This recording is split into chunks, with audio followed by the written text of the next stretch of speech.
At the Carpinteria water district where we put a basin, water basin, berms, swales. See the water running through. Doesn't look like they've used the runoff yet. Came up to another basin holding water. Nice.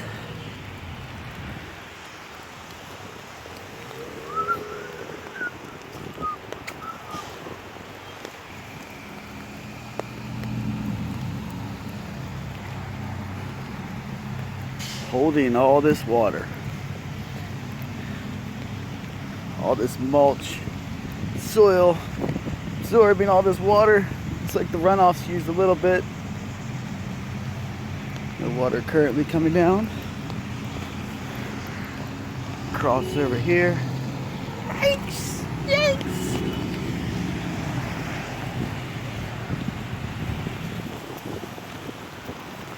Runoff. Going to the drain.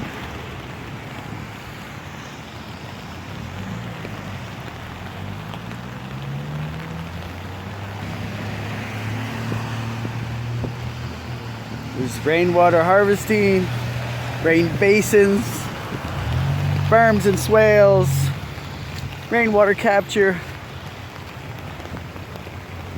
all before your eyes. Holding on to all that precious rainwater.